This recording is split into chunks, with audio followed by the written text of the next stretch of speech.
मेरी बेटी 1 साल की थी जब हमें उसकी टाइप 1 डायबिटीज़ का पता चला और डॉक्टर्स ने कहा कि अपने बच्चे को बहुत बिगाड़ रखा है, बहुत पैम्पर कर रखा है।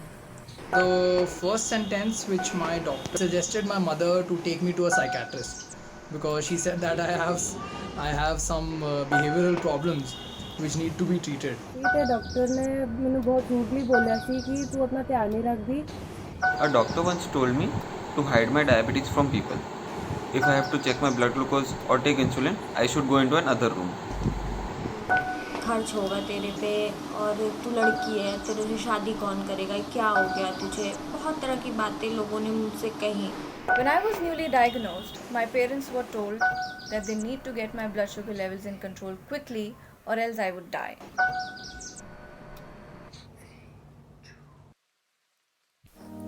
As someone with type 2 diabetes, we are often put into that silo of being lazy and of not making good lifestyle choices. And that's not always the case.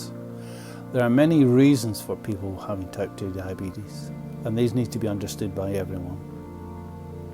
What we're looking for are people that would help us and support us. Be empathetic, be non-judgmental, and above all, not to be patronising. Why does this matter? It matters because we are often stigmatised, and we need to remove that stigma now.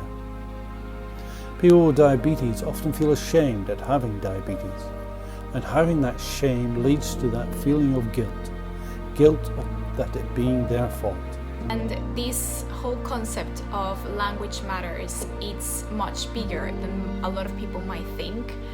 As a person living with type 1, this has been important since I was diagnosed. The fact that there were some words used correctly or incorrectly by some healthcare professionals, family members, friends, or people around you can determine your perspective around the condition and how you emotionally and also physically would respond towards it.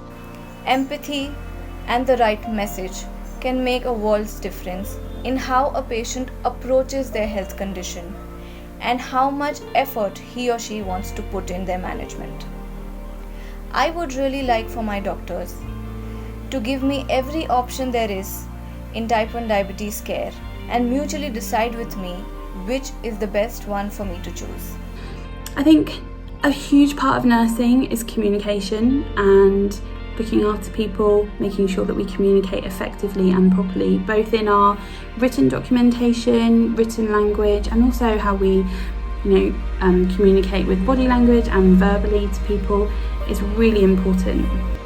As for me, language is one of the biggest things us human beings have available.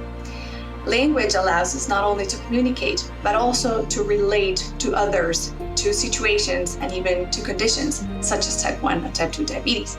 Diabetes is just one part of my identity, but when somebody calls me a diabetic, they are making my whole identity about my diabetes. There needs to be respect on both sides, and that's not something that we need to move away from. However, it's also significant that the patients feel supported and motivated in their diabetes after they leave these appointments.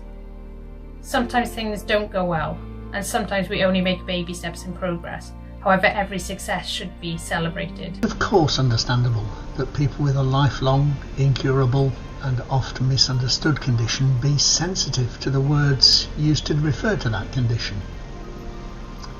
We've all experienced moments of exasperation when someone uses words which make us feel worse about a condition which is not our fault and which is so hard to manage.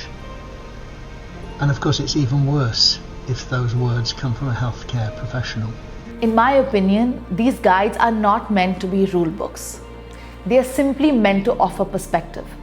Hear from voices that are coming from lived experience. As someone living with type 1 diabetes, we want to be confident that our healthcare professional, our friends and our family can actually become our confidants. We want to know that you won't judge our values, you won't scold us for being too high, and you won't scare us with complications. We hope that you will see the names behind the numbers, the stories behind the statistics, and the people behind the patients.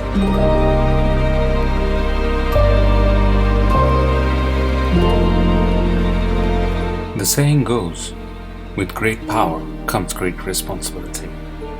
And nothing more typifies it than the relevance and importance of language matters. How we interact with people living with diabetes is always going to be a fundamental part of how we develop and deliver care. And hopefully, in the future, we'll continue to do what's the right thing, which is just about being a human being interacting with another fellow human being.